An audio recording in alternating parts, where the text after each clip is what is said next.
Mike, when you look at postseason play, when you see the matchups that have been put together for the bowl games and then the national playoff, are you happy with the array of games? Are there particular matchups that you like? Do you think the College Football Playoff Committee got it right in selecting the best four, or the four teams that earned it, or whatever the criteria is this year? Yeah, for that last question, I know you and I are going to disagree, but we've had this conversation many times. To me, the regular season of the college football, the sport of college football, is sacrosanct, and I think the College Football Playoff Committee got it right. And I was actually, I thought they'd pick Ohio State. I was actually impressed that they went ahead and put Alabama in there. And I think the message they sent is that at the core of this sport, what differentiates this sport from the professional version of this sport is the sanctimony, is the sanctity of the regular season. You and I have had this conversation many times, so I don't want to waste any of the viewers' time who have seen it before. But in the NFL, it doesn't matter what you did in the regular season. It really doesn't. The only goal of the regular season is to get into the playoffs. Nobody remembers what the Patriots did the year they went. The only thing they remember is the David Tyree catch and that the Giants won the Super Bowl. And the Giants were the best team of that season. They were the champions simply because they won the Super Bowl. In college football, it's a little bit different. In college football, it's about who was the best team the whole season long. And there's no doubt that Alabama's schedule was lacking. Part of that was because of the Florida State fiasco. I think the committee gave Alabama a little bit of credit for scheduling Florida State, even though Florida State wasn't the team at the end of the season that people thought they were at the beginning of the season. But I think the message the committee sent was that in college football, the regular season, every game is still important. And I think that was a good message to send. So I think they got the four right. As far as compelling matchups, I'm covering Army San Diego State this weekend in Fort Worth, so I'm pretty excited about that game. I think Stanford and TCU in the Alamo Bowl in San Antonio will be a great matchup. I'm really excited about both of the national semifinal games. I think Alabama-Clemson is going to be a great game. I think Clemson wins that. And I think Georgia-Oklahoma is going to be a great game. I'm not sure on that one, but I think Oklahoma is going to win it too. So I'm interested to see what the narrative is going to be when the two SEC teams that made the college football playoffs both lose in the semifinals. I think it's going to make an interesting debate amongst college football fans. But there's a lot of great matchups out there. I'd have to go down the full roster. I think Kentucky Northwestern is another great matchup. I think that's going to be a sneaky good game, kind of a comparison of two different types of teams. So I'm kind of looking forward to that one too. I think it's going to be a good litmus test to test the strength of the conferences, both the SEC and the Big Ten. So I think that's another sneaky good game. So I clarify this point. When you believe that the College Football Playoff Committee got it right, you mean right in selecting the four best teams, not the four teams that necessarily earned it, but the four teams that if you polled College Football Nation, whether that be the entirety of the fan bases or experts, former coaches, people that really know the game and watch the tape, that they consider these to be the four best teams? Well, certainly the latter, but I think they picked the right four teams, which to me equates to also the four best teams. Yes. So you think that Alabama earned it over Ohio State? Yes.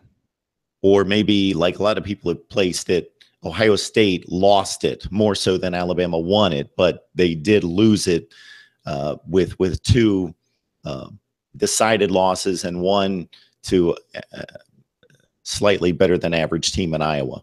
Well, yeah, I mean, there were no Power 5 undefeated teams, so every team lost it. I mean, any team that loses the game loses their opportunity. If you have a Power 5 team that goes undefeated, they're in the playoffs. I mean, obviously, period. So certainly you can make the argument that Ohio State lost it, but you can also make the argument that Penn State lost it. You can make the argument that USC lost it. You can make the argument that 10 or 12 teams lost it. But I mean lost it because of the score of the game, not that they just lost a second game, but because in watching the analysis across the country that game was magnified more than any other game. It wasn't even close. By the time this conversation came to a crescendo, everybody that paid any attention to college football knew that Ohio State lost to Iowa by 31, even if they couldn't recount any other game of any of the other contenders. That was the game that resonated with everyone because it was just pounded into our heads.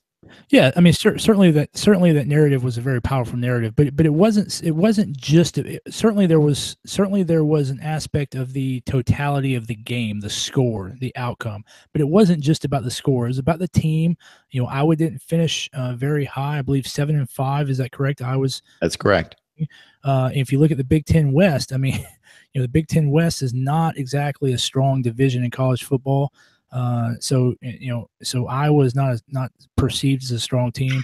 So Ohio State loses to Oklahoma, which is obviously a forgivable sin. Oklahoma's a very good team, but then to lose to Iowa's the second game, with Alabama beating Florida State, which is a solid out of conference team, even though they weren't very good at the end of the season. Alabama got them at the beginning of the season when they were completely healthy, and theoretically full throttle. I mean, obviously you can argue that. And then Alabama's one loss was to a very solid Auburn team who competed for the SEC championship game. Had it been Ohio State with one loss to Oklahoma and Alabama with one loss to Auburn, I think it's clear it's Ohio State. But certainly that Iowa loss really doomed Ohio State. And if you look at the coaches on the CFP committee, if you talk to the coaches on the CFP, and obviously the coaches on the CFP committee aren't going to talk, but if you look at coaches across the country, it seemed to me that the narrative was that Alabama was clearly a more consistently better team than Ohio State.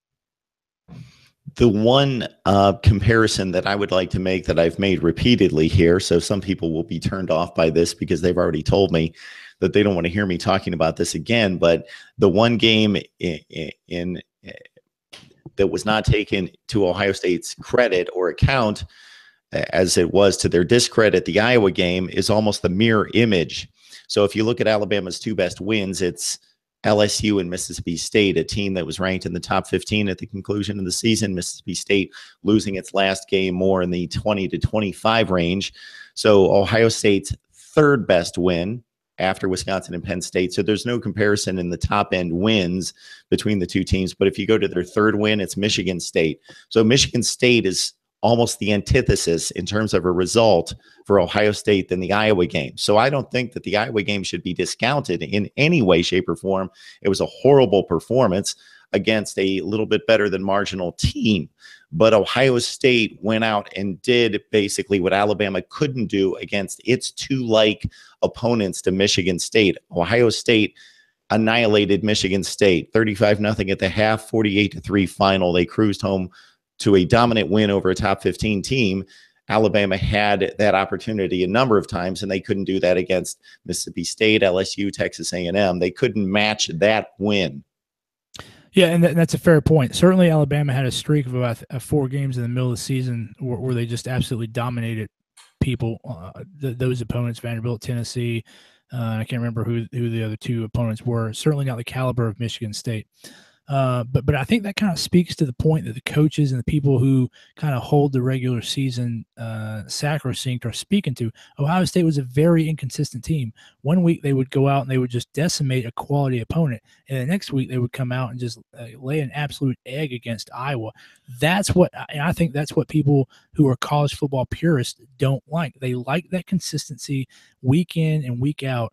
Of kind of performing at the same level, which is what Alabama does under Nick Saban. You know what you're going to get every week when you play Alabama. And sometimes they lose. They lose against Ole Miss every now and then. They lost against Auburn. But you're going to get the exact same thing when you play Alabama under Nick Saban, week in and week out. You look at Ohio State this year, up and down. Fantastic win against Penn State. Had to come back in the second half there, but you talked about it, and Ohio State fans were very frank about this. Just a horrible loss against Iowa, and I think that inconsistency is really what made the difference in the negative aspect for Ohio State.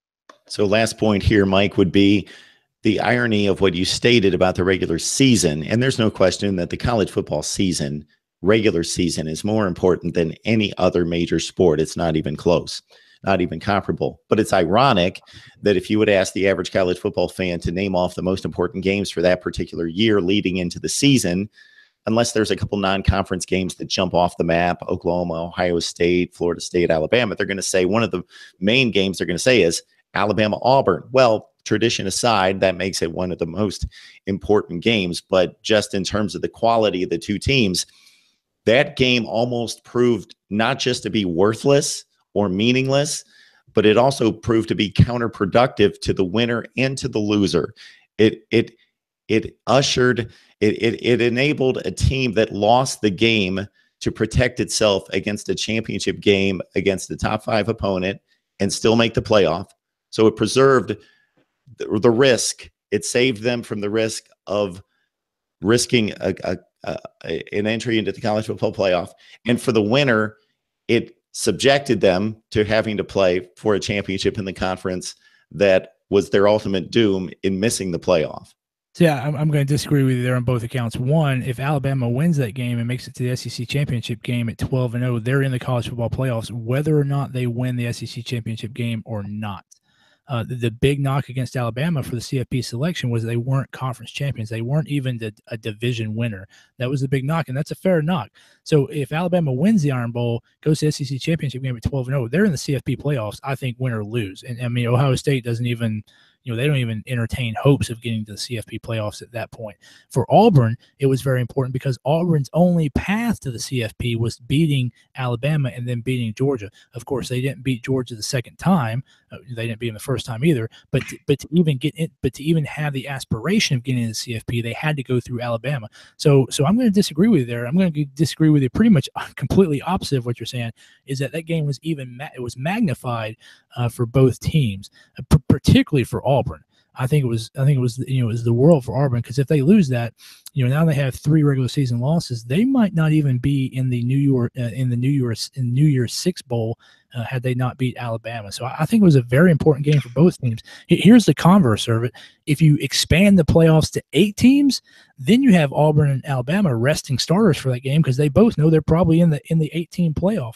So I really think, I really think it's kind of opposite of how you presented it. It still had a magnitude of a normal Iron Bowl.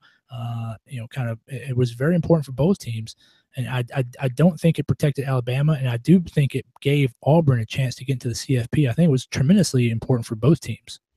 Although, if Alabama wins the SEC Western Division, they go to the championship game and they beat Georgia, then that preserves the spot for Ohio State to make it, as Georgia's a 2-loss team, if that would have happened. Certainly. Yep. All right. Mike Laval from Last Word on College Football, breaking down the game that we love, and Tennessee recruiting, and the Jeremy Pruitt hire in particular. Mike, we appreciate the discussion and always enjoy it. Mark, always great to join you. Please check out my work at lastwordoncollegefootball.com.